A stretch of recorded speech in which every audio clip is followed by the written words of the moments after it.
ஆனா இன்னைக்கு இருக்கிற லீடர், தம்பி அவசரப்படக்கூடாது, நீ பாட்டுக்கு கையை வச்சா அது ஒன்னு அடிச்சிருமியா? அப்படியா சாமி? அதோட கை முடங்கினதுதான் அவனுக்கு. யாருக்கு வந்தாலும் கையை நீட்ட மாட்டேன்றான். அந்த காலத்தில் என்ன கையை வைக்க கூடாதுன்ட்டான். ஒருவன் மேலும் சீக்கிரமாய் கைகளை வைக்காதே. அப்புறம் ரொம்ப வருஷம் கழிச்சு தான் தெரிஞ்சிச்சு அந்த கைகளை வைக்கிறது வேற, அது ஆர்டைன் பண்றது. இவரை பொருளாளராக நியமிக்கிறேன்னு வைக்கிறீல, சீக்கிரமா வச்சிடாத, அவன் பொருளோட போயிருவான். அதை சொல்றாரு பவுல். இது கை வச்சு ஜெபிக்கிறது இல்ல. இயேசு சொன்னார் கைகளை வையுங்கள். வியாதியஸ்தர் மீது கைகளை வைப்பார்கள்.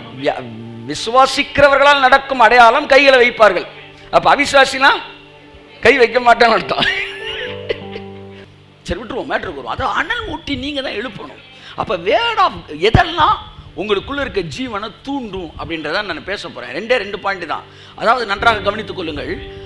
தூண்டக்கூடிய காரியங்கள் உங்களுக்குள் இருக்கிறது, ஆனால் அது தூண்டி விடும்போது தான் அது வேலை செய்கிறது. ஒத்துக்கிறீங்களா? உங்களுக்குள்ள கோபம் இருக்கு, நீங்க நல்லா தானே இருக்கீங்க, நல்லா பாருங்க, வீட்டுக்கு போனோன்னா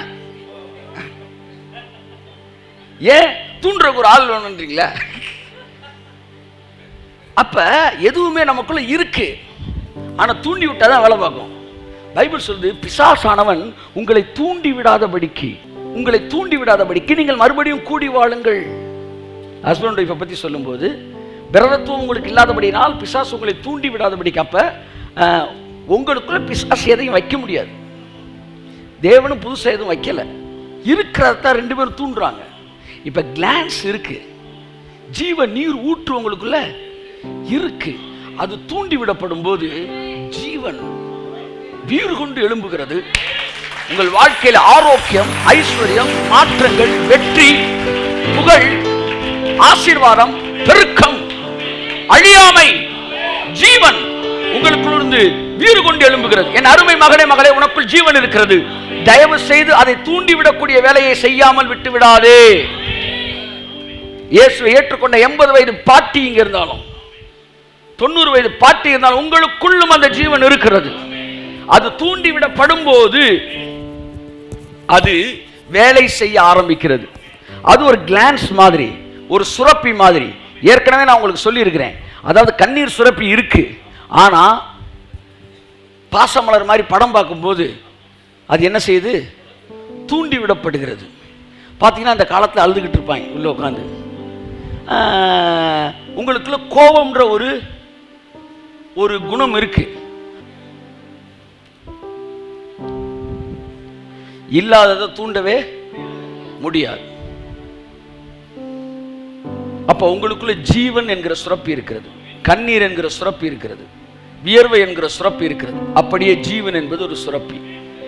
அதை அப்படி தூண்டி விட்டா அப்படியே ஸ்ப்ரெட் ஆகும். ஆமென். ஸோ தேவனுடைய வார்த்தைகள் கேட்கும்போது பல விதங்களில் தூண்டப்படுகிறது. நான் ஒரே ஒரு விஷயத்தை மட்டும் இன்னைக்கு நான் சொல்லி ஹவு டு இன்டியூஸ் அப்படின்ற பேச விரும்புகிறேன். அனல் மூட்டி எழுப்பதை பற்றி நான் பேச விரும்புகிறேன். இந்த ஜீவன் உங்களுக்குள்ள இருந்து அது என்ன வேலையை செய்கிறது? இயேசுவை ஏற்றுக்கொண்டோன்னே ஜீவன் உங்களுக்குள்ள வந்துருச்சு. நீங்கள் இப்போ தூங்கிட்டே இருந்தாலும் உங்களுக்குள்ள ஜீவன் இருக்கு, நீங்கள் தூங்கிட்டு இருந்தாலும் ஜீவன் இருக்கு. இப்போ இயேசு ஏற்றுக்கொண்டால் ஒரு ஆள் இங்கே ஏதோ ஒரு சுகர்லையோ ஏதோ ஒரு மயக்கத்திலேயோ கறக்கத்திலேயோ இங்கே உள்ள உட்கார்ந்துருந்தாலும் உங்களுக்குள்ளேயும் ஒரு ஜீவன் இருக்கு. அது எல்லோருக்கும் ஒரே அளவாய் ஊற்றப்பட்டிருக்கிறது. ஆனா தூண்டப்பட்ட இடத்துல அது எழுந்து என்ன செய்கிறது? நடக்கிறது.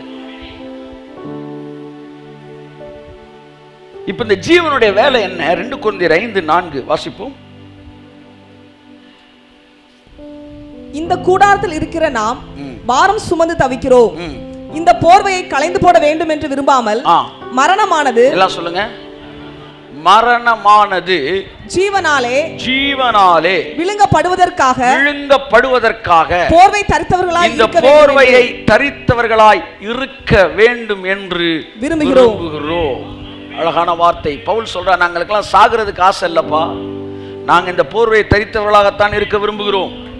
ஏனென்றால் மரணமானது எங்களுக்குள் இருக்கும் ஜீவனாலே விழுங்கப்படுவதற்காக. என் அருமை மகனே, மகளே, உன் சரீரத்தில் மரணத்தின் வேலைகளாய் இருந்த வியாதிகள் எங்கேயாவது இருந்தாலும் உனக்குள்ள இருக்கிற ஜீவன் அந்த மரணத்தை விழுங்க முடியும், அது விழுங்க கூடியது என்று வேதம் சொல்லுகிறது. என் குடும்பத்தில் ஜீவன் இருக்கிறது, என் ஊழியத்தில் ஜீவன் இருக்கிறது. அது மரணத்தை விழுங்கி போடும். ராமாலா சந்து ராமாராதியாக அதற்காக நாங்கள் இந்த போர்வை தரித்தவர்களாக இருக்க விரும்புகிறோம். ஜீவனின் வேலை ஒன்று மரணத்தை விழுங்கக்கூடியது. ஆமென். மரணம்னா என்ன? மரணம் சம்பந்தப்பட்ட அத்தனையும் மரணம் தான். வியாதி மரணம், தரித்திரம் மரணம், கோபம் அது கூட மரணம் தான். இது எல்லாத்தையும் அது விழுங்கும். எப்படி மோசேயின் கோல் எல்லா கோலையும் விழுங்கி எல்லாமே அவன் கைக்கு வந்துச்சு. அவன் ஜீவனானது மரணத்தை விழுங்கக்கூடியது. அப்ப அந்த மரணம் ஜீவனை கொன்றாதா? இல்ல, ஜீவன் மரணத்தை காலி பண்ணிடும். அதனால அதுக்கு பேரே ஜீவன்.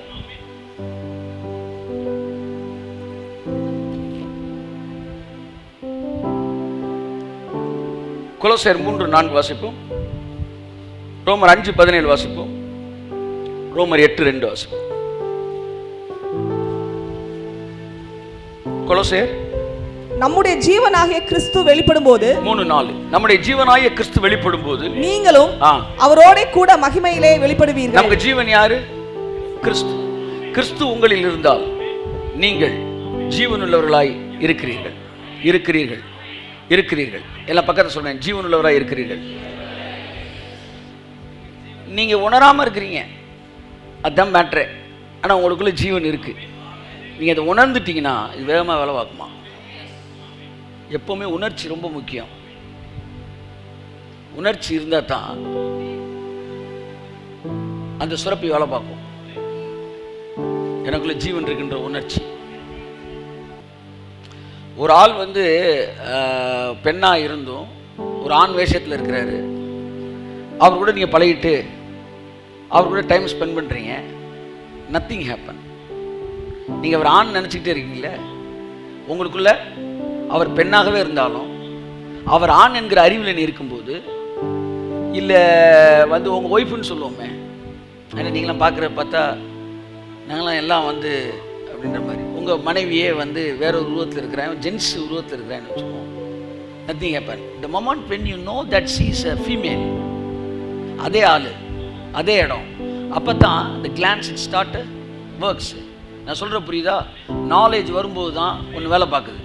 உட்கார்ந்துருக்கிறது ஆண் என்பதோ பெண் என்பதோ விஷயம் அல்ல. என் புத்தியிலே என்ன அறிவு இருக்கிறது என்பது தான் விஷயமாக இருக்கிறது. நான் சொல்கிறது புரியுதா உங்களுக்கு? அதெல்லாம் சிறு குழந்தைகள் தானா அது எப்படி சரி குழந்தைகளாய் பழகுகிறது. அவங்களுக்குள்ள அந்த தாட் இருக்கிறது இல்லை. ஏன்னா அறிவு வரும்போது தான் சுரப்பிகள் வேலை செய்கிறது. அப்ப ஆவிக்குரிய பிரமாணமும் அதுதான். எப்ப ஆவிக்குரிய அறிவு உனக்கு வருதோ அப்பதான் ஆவிக்குரிய சுரப்பி வேலை செய்கிறது. புரியுதா? மாம்ச அறிவு வரும்போது மாம்ச சுரப்பி வேலை செய்கிறது. ஆவிக்குரிய அறிவு வரும்போது ஆவிக்குரிய சுரப்பி வேலை செய்கிறது. அப்ப ஞாயிற்றுக்கிழமை தோறும் புதன்கிழமை தோறும் உங்களுக்கு என்ன பண்ணிக்கிட்டு இருக்காங்கன்னா, உங்களுடைய சுரப்பியை தூண்டி விடுறாங்க.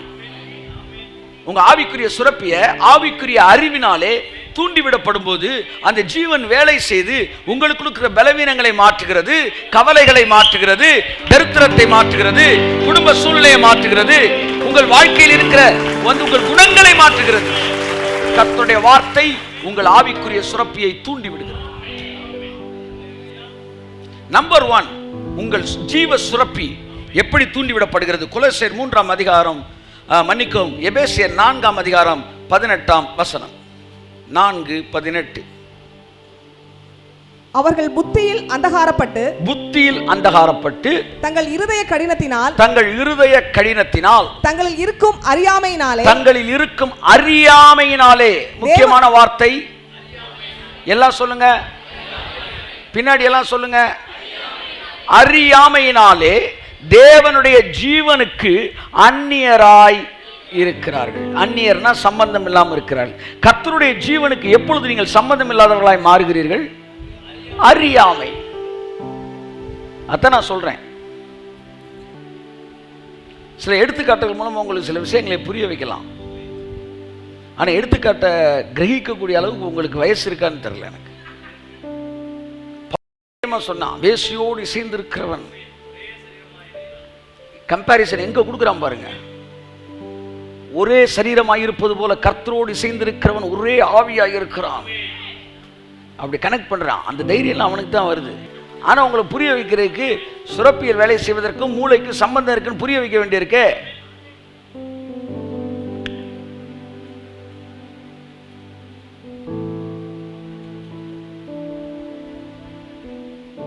நான் என்ன சொல்ல வந்திருப்பேன் உங்களுக்கு புரியும். உங்கள் சுரப்பிகள் வேலை செய்வதற்கு உங்களுடைய அறிவு ரொம்ப முக்கியம். ஆவிக்குரிய சுரப்பி வேலை செய்வதற்கு ஆவிக்குரிய அறிவு ரொம்ப முக்கியம். அறியாமையினாலே ஜீவனுக்கு அந்நியராக இருக்கிறீர்கள். உங்களுக்குள்ள ஜீவன் இருக்கிறது, ஆனால் அறியாமை இருக்கிறபடினாலே உங்களுக்குள்ள குழந்தையை தரக்கூடிய, குழந்தை இல்லாதவர்களுக்கு குழந்தையை தரக்கூடிய, சுகத்தை தரக்கூடிய ஜீவ சுரப்பி உங்களுக்குள் இருக்கிறது என்பது புரிந்து கொண்டால், அதை அறியும் பொழுது குழந்தை பிறக்காதவர்களுக்கு அந்த ஜீவ சுரப்பி குழந்தை பிறப்பதற்கான வழிவாசல்களை திறக்கிறது. ஆசீர்வாதங்களை கொடுப்பதற்கான சுரப்பி உங்களுக்குள்ள இருக்கு. அந்த அந்த ஜீவ சுரப்பி வேலை செய்யும் போது அது எல்லைகளுக்குள்ள அப்படியே வந்து வாயுமண்டலத்தில் பரவி எனக்கான ஐஸ்வர்யத்தை வந்து கொட்டக்கூடிய அளவிற்கு அந்த ஜீவ சுரப்பி வல்லமை இருக்கிறது. எல்லா விதத்திலும் இகபர ஆசீர்வாதங்களை தரக்கூடிய ஒரு பெரிய சுரப்பியை கர்த்தர் உங்களுக்குள் வைத்திருக்கிறார். ஜீவ நீரூற்று என்று வேதம் அதை சொல்கிறது. அது எங்க இருக்கு? இருதயத்தில் இருக்கான். ஆமென் சொல்லுவோம். அறியாமையினாலே நாம் தேவனுடைய ஜீவனுக்கு அந்நியராக இருக்கிறோம். ஸோ ஆவிக்கு ஒரு பிரமாணம் இருக்கு. ஆவிக்குரிய அதை ரோமர் 8:2 சொல்லுது. வாசிப்போம். கிறிஸ்து இயேசுவினாலே ஜீவனுடைய ஆவியின் பிரமாணம் என்னை பாவம் மரணம் என்பவர்களின் பிரமாணத்தில் நின்று விடுதலையாக்கிற்றே. ஆவியோட பிரமாணம் என்னன்னா, when you know the spiritual things it start works. இப்ப ஆவியின் பிரமாணத்தில் ஒன்று சொல்றேன். எந்த மாதிரி விஷயங்கள் உங்களுக்குள் இருந்தால் இந்த ஜீவன் வந்து சுரந்துகிட்டே இருக்கும் அப்படின்னு சொல்ல விரும்புகிறேன். ரோமர் 8:6 வாசிப்போம். மாம்ச சிந்தை மரணம், மாம்ச சிந்தை மரணம், ஆவியின் சிந்தையோ, ஆவியின் சிந்தையோ ஜீவனும் ஜீவனும் சமாதானமுமா. கரங்களை தட்டி கர்த்தருக்கு நன்றி சொல்லுவோம். எது உங்களுடைய ஜீவனை தூண்டி விடுகிறது? ஆவியின் சிந்தை. மாம்ச சிந்தை மரணத்தை தூண்டுகிறது, ஆவியின் சிந்தை. ஆமென். தேவனாய கர்த்தர் உங்களுக்கு உதவி செய்வாராக. உங்கள் சிந்தனைகளிலே ஆவியின் சிந்தனையை தந்துருள்வாராக. ஆவியின் சிந்தனை உங்களுக்குள்ள டெவலப் ஆக ஆக நான் சொல்கிறேன், கர்த்தருடைய வல்லமை உங்கள் வாழ்க்கையில் நீங்கள் பார்க்க ஆரம்பிப்பீர்கள். ஜீவன் உங்களுக்குள்ளே கிரியை செய்கிறது நீங்கள் பார்க்க ஆரம்பிப்பீர்கள். உங்கள் வாழ்க்கையிலே மாற்றங்கள் உருவாவதை பார்க்க ஆரம்பிப்பீர்கள். இதுவரைக்கும் அந்த ஜீவ சுரப்பி, அந்த ஜீவன் உங்களுக்கு வேலை செய்யாமல் இருப்பதற்கு காரணம், வாழ்நாளெல்லாம் மாம்ச சிந்தையிலே மனிதன் வாழ்ந்து கொண்டிருக்கிறபடியினாலே அந்த ஜீவன் அப்படியே அமைதியா இருக்கு. நீங்க அந்த ஜீவன் அப்படி தட்டி விட்டா தான் அது அப்படியே வேலை செய்யும். அது தட்டி வர விஷயம் என்னன்னா ஆவியின் சிந்தை. சர்ச்சுக்கு வரும்போது என்ன தெரியுமா நடக்குது? ஆவியின் சிந்தை உங்களுக்குள்ள கொடுக்கப்படும் போது அந்த ஜீவன் எந்திரிச்சு ஹல்லேலூயா, ஓ ஹல்லேலூயா, பிரைஸ் தி லார்ட், அந்த ஜீவன் அப்படியே வேலை செய்ய ஆரம்பிக்குது. ஒரு எனர்ஜி வருது பாருங்க பாடிக்கு, அந்த எனர்ஜியில தொடங்குது ஜீவன். ஆமென். எனர்ஜி ஆகுது, உங்களுக்கு வந்து ஹெல்த்தாக மாறுது, ப்ராஸ்பெரிட்டியாக மாறுது, வந்து ஆன்டி ஏஜிங்காக மாறுது. அது வேலையை செய்ய ஆரம்பிக்கிறது. ஸோ ஆவியின் சிந்தை எல்லாம் பக்கத்தில் லைட்டாக தட்டி சொல்லுங்க. சிந்தை எல்லா கதையும் நீங்கள் கேட்டுட்டு சொல்லுங்க. திரும்ப வீட்டில் போய் பழைய குருடி கதவை திரடி என்பது போல நீங்கள் உங்கள் புலவர்களில் சிலர் சொல்லி இருப்பது போல நீங்கள் மறுபடியும் நான் இருப்பேனா இல்லை செத்துருவேனா, நம்ம கல்யாணம் நடக்குமா நடக்காதா, குழந்தை பிறக்குமா பிறக்காதா, நான் பிழைப்பேனா மாட்டேனா, பிஸ்னஸ் எந்திரிக்குமா படுத்துக்கிறோமா, இல்லை இப்படியே நினச்சிக்கிட்டு இருந்தீங்கன்னா இந்த ஜீவன் உங்களை விட்டு போகாது. ஆனால் ஜீவன் இருந்துக்கிட்டே இருக்கும். ஆனால் நீங்கள் தீனி எங்கே போடுறீங்க? மரணத்துக்கு போடுறீங்க. ஒரு மனுஷன் என்ன செஞ்சான்னா, 2 நாயை கொண்டு வந்து பொதுமக்கள் மத்தியில் சண்டை போட விட்டானா. ஒன்று கருப்பு நாய், இன்னொன்று வெள்ளை நாய். சண்டைக்கு முன்னாடி சொல்லுவானா எந்த நாய் ஜெயிக்கும்னு. மக்கள் சொல்லுவாங்க கருப்பு நாய், சிலர் வெள்ளை நாய், சிலர் கருப்பு நாய். அவன் சொல்லுவானா நான் சொல்கிற நாய் தான்டா ஜெயிக்கும். எந்த நாய்? வெள்ளை நாய் தான் இன்னைக்கு ஜெயிக்கும் பார் அப்படின்னு அடித்து சண்டை போட்டால் சொன்ன மாதிரியே வெள்ளை நாய் ஜெயிச்சிருமா. அடுத்த நாள் அந்த 2 நாயும் கூட்டு வருவானா. கூட்டு வந்து இன்னைக்கு எந்த நாய் ஜெயிக்கணும்? இல்லை வெள்ளை நாய் சொல்லுவானா. இன்னைக்கு கருப்பு நாய் தான் ஜெயிக்கணும். சண்டையை போட விட்டா அடிச்சு கருப்பு நாய் ஜெயிச்சிருச்சு. திரும்ப அடுத்த நாள் வருவானா, உடனே எல்லாம் கருப்பு நாய் இன்னைக்கு வெள்ளை வெள்ளை வெள்ளை இல்லை, இன்னைக்கும் கருப்புன்னானா. சொல்றதெல்லாம் ஜெயிச்சு. அவன் கருப்பு சொன்னா கருப்பு ஜெயிக்குது, வெள்ளை சொன்னா வெள்ளை ஜெயிக்குது. எல்லாம் கூட்டத்தை முடிஞ்சு கலெக்ஷன் வாங்கிட்டு போகும்போது சின்ன பையன் போய் கேட்டானே, அது எப்படினே, நீங்க கருப்பு சொன்னா கருப்பு ஜெயிக்குது, வெள்ளை சொன்னா வெள்ளை ஜெயிக்குது, என்னென்ன ரகசியம் கேட்டான். அவன் சொன்னா ரொம்ப சிம்பிள், எந்த நாய் ஜெயிக்கணும்னு நினைக்கிறியோ அந்த நாய்க்கு தீனி நிறைய போடு, எந்த நாய் தோக்கணும்னு நினைக்கிறியோ அந்த நாயை பட்டினி போடு. புரிஞ்ச கையை தட்டு, புரியாதவங்க தலையை. இந்த வெள்ளை நாய் வந்து உங்க ஆவி, இந்த கருப்பு நாய் உங்க மாம்சம். மாம்சம் மரணத்தை பிறப்பிக்குது, ஆவி ஜீவனை பிறப்பிக்குது. ஆவியின் சிந்தை ஜீவனும் சமாதானமும், மாம்ச சிந்தை மரணம். நீங்க யூடியூப்ல போய் கொடூரமான வியாதிகளை எல்லாம் படிச்சுட்டு நீங்க என்ன செய்ய போறீங்க? அழிக்க முடியாத வியாதிகள் 53, தீர்க்க முடியாத வியாதிகள் 26, இப்படி படிச்சு உங்களுக்கு லைட் அப்படி கொசு கடிச்சு அரிச்ச உடனே ஸ்கின் டிசீஸ்ன்னு அடிச்சு டோட்டல் 52 வியாதியை பார்த்தோன்னே இப்போ நிறைய தீனி எதுக்கு போட்டிருக்கீங்க? கருப்பு நாய்க்கு போட்டீங்க. இது நைட்டு ஃபுல்லாக அந்த கருப்பு நாய் அப்படியே உருண்டா இருக்கும். நம்ம செத்தே போவோண்டா. சிலரை பார்த்தா பாருங்க, தீனி போட்டுக்கினே இருப்பாங்க.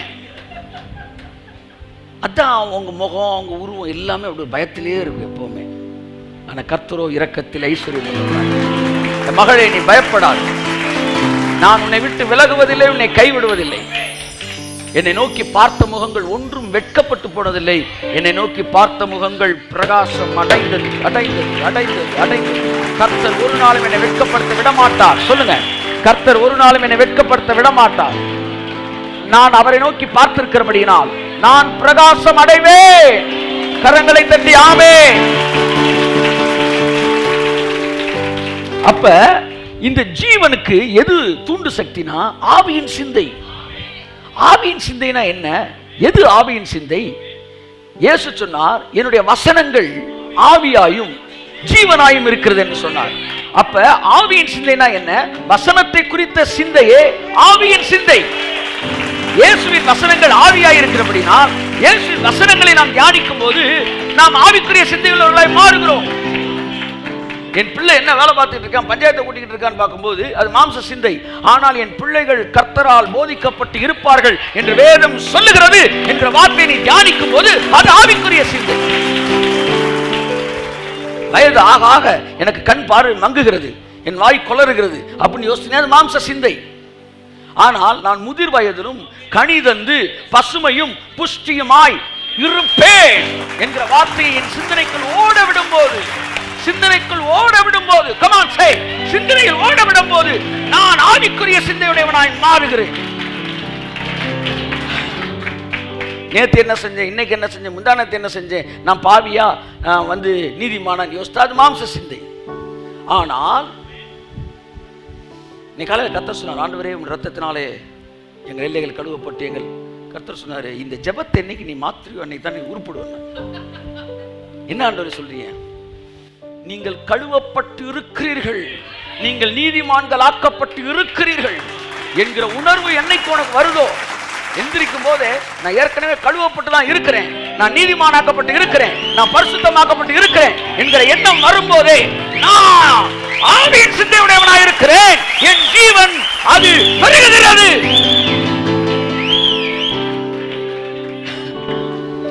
எப்ப பார்த்தா லாஜிக்கா திங்க் பண்றோம், பிராக்டிக்கலா திங்க் பண்றோம், பிராக்டிக்கலா திங்க் பண்றோம். இங்கே அப்பா வரீங்க, எங்கிட்டாச்சும் கெமிஸ்ட்ரி லேபுக்கு பிசிக்ஸ் லேபுக்கு போயிட வேண்டியான பிராக்டிக்கலா திங்க் பண்றதுக்கு இன்னும் பிராக்டிக்கல் மார்க்கா போட போறோம். நேச்சுரலா திங்க் பண்றதுக்கு you are not natural being, you are super natural being. ஆமென் ஆமென். வசனத்தை குறித்த சிந்தனை ஆவியின் சிந்தனை.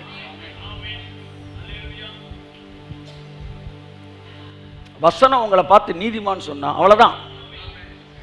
அதை வந்து எப்படி எந்த கோணத்திலெல்லாம் சிந்திக்க முடியுமோ அப்படி சிந்திங்க. அதை நம்புறதுக்கு உனக்கு எத்தனை எடுத்துக்காட்டு வேணுமோ அதை தேவன் சொல்லுவார். அதை விட்டு போட்டு நீங்கள் வந்து உங்கள் செயல்களின் அடிப்படையில் உங்களை நீங்கள் நியாயம் தீர்க்கக்கூடாது. நீ சொன்னார் பாருங்க கர்த்தர், ஆதாம்குள்ள பிறந்தனாலும் பாவி, ஏசுட்ட பிறந்தனாலும் நீதிமான். பாவி பின்னாடி தான் பாவம் செய்வான், நீதிமான் பின்னாடி தான் நீதி செய்வான். இந்த பாவி பாவம் செய்யறதுக்கு முன்னாடியே பாவி தான், இந்த நீதிமான் நீதி செய்யறதுக்கு முன்னாடியே நீதிமான் தான். மாமரம் மாம்பழம் கொடுத்த பிறகு மாமரம் இல்லடா, அது பழம் கொடுக்கறதுக்கு முன்னாடி மாமரம் தான்.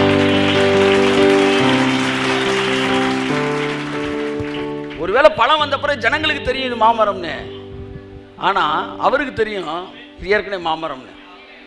கனிகளினாலே அவர்கள் அறிவார்கள். தேவனுக்கு கனிகளினால் அறிய வேண்டிய அவசியம் கிடையாது. அவர் வந்து ஆமா விதைய பார்த்தே சொல்லிடுவாரு, இது மாவதடா, கையத்தட்டே. ஆமென்.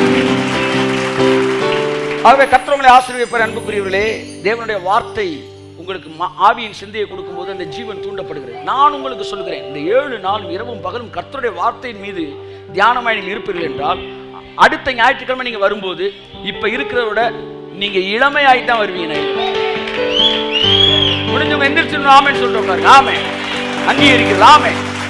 ஆமென். ஒரு வாரம் நீங்க எங்க இருப்பீங்க? எஸ், கழுகுக்கு சமானமாய் உங்கள் வயது மறுபடியும் மறுபடியும் வாழ வயதாய் மாறும். அவருடைய மாம்சம் வாலிபத்தில் இருந்ததை பார்க்கிலும் ஆரோக்கியம் அடையும்.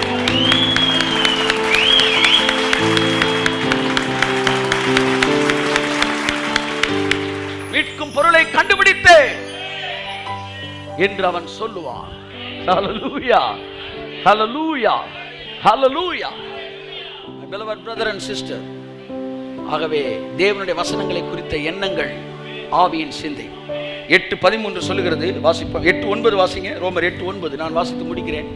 தேவனுடைய ஆவி உங்களில் வாசமாய் இருந்தால் நீங்கள் மாம்சத்துக்கு உட்பட்டவர்களாய் இராமல் ஆவிக்கு உட்பட்டவர்களாய் இருப்பீர்கள். பாத்தீங்களா? ஆவிக்கு உட்பட்டவர்களாய் இருப்பீர்கள். அடுத்து கிறிஸ்துவின் ஆவி இல்லாதவன் அவருடையவன் அல்ல. ஆமென். The spirit of God. இரண்டாவது விஷயம் நான் சொல்றேன். முத word of God சொன்னேன். அடுத்து என்ன சொல்றேன்? Spirit of God. My beloved brother and sister, I want to reveal a secret. The more you feel the presence of God, நீங்க அதிகமா தேவனுடைய பிரசன்னத்துக்கு முக்கியத்துவம் கொடுங்க. பிரசன்னம்னா உங்களுக்கு தெரியும், நான் சொல்ல வேண்டிய அவசியம் இல்லை. அவருடைய பிரசன்னம், அந்த பிரசன்னத்தை நீங்க எப்பொழுதும் உணர பழகுங்கள். அப்படி பழகும்போது நீங்க எப்பெல்லாம் மாம்சத்துக்குரிய வேலையை செஞ்சுக்கிட்டு இருக்கீங்க அப்படின்றது உடனே உங்களுக்கு தெரிஞ்சிடும். எப்ப you are missing the presence, you are doing something out of subject or something outside of life, உடனே உங்களுக்கு தெரிஞ்சிடும். ஆஹா, the presence மிஸ் ஆகுது. ஸோ ஏதோ ஒன்று நம்ம தப்பா யோசிச்சுக்கிட்டு இருக்கிறோம். ஒரு பண பிரச்சனை தீர்ப்பது கூட நீங்க யோசிக்கலாம். உடனே செக் பண்ணி பார்க்கணும் பிரசன்ஸ் இருக்கான்னு. இல்லைன்னா நீங்க இப்ப யோசிச்சுக்கிட்டு இருக்கதே தப்பு. கழுதைய தலைய சுத்தி தூக்கி போட்டு டக்குனு உள்ள என்டர் ஆயிடணும். காடை கொடுப்போம், அப்படியே இறங்கிடணும். ஓடு இருப்பதுதான் அப்படியே ஜீவன் தூண்ட போடும். எப்பெல்லாம் நான் பிரசன்ஸ்ல இருக்கிறேனோ அப்பெல்லாம் என் விசுவாசம் பாருங்க வீறு கொண்டு எழும்பும். உள்ளத்தின் வாஞ்சையா உம் சித்தம் செய்வதுதான் இதயத்தின் ஏக்கமையா. இங்க உட்கார்ந்து இருக்கிறீங்களே, இங்க எத்தனை பேர் பிரசன்ஸோட அப்படி கனெக்ட் ஆகி இருக்கிறீங்க? பாவத்துக்கு வலிமை இல்லை நான் சொன்னதுல ஒரு மிகப்பெரிய நோக்கம் இருக்கிறது. அது உங்களை பிரசன்னத்தை விட்டு வெளியே கொண்டு போகக்கூடிய வல்லமையை இழந்து விட்டது என்பதுதான் ஒரு அடிப்படை நோக்கம். நீங்க எப்பவுமே பிரசன்ஸ்ல இருக்கணும்ன்றது தான் அந்த வெளிப்பாடை நான் உங்களுக்கு சொன்னேன். எப்பவுமே பாவத்தில் இருக்கணும்ன்றக்கான வெளிப்பாட சொல்லல, எப்பவுமே நீங்க பிரசன்ஸ்ல இருக்கணும்ன்றக்கான வெளிப்பாட சொல்ல. ஆமென். என்னுடைய சந்ததியை தேவனுடைய சிங்காசனத்தில் அமர வைப்பார். ஆமென். சொல்லுங்க வாயத்தன். என் பிள்ளைகள் கர்த்தரால் போதிக்கப்பட்டிருப்பார்கள். அவர்கள் ஒளிவ மர கன்றுகளைப் போல ஆமென் என்னை சுற்றி நிற்பார்கள். When devil speaks something negative about your generation, you speak positive what the word says. பிசாசு ஒரு ஜெனரேஷனை பத்தி பேசினா நீ வார்த்தையை பேசு. பிசாசு சரீரத்தை பத்தி பேசினா நீ வார்த்தையை பத்தி பேசு. பிசாசு பிசினஸை பத்தி சொன்னா நீ வார்த்தையை பேசு. பிசாசு உன் ஃபேமிலியை பத்தி பேச நீ வார்த்தையை பேசு. பிசாசு குடும்ப வாழ்க்கை பத்தின வார்த்தையை பேசு. பிசாசு வாழ்க்கை துணையை பத்தி பேசுற வார்த்தையை பேசு.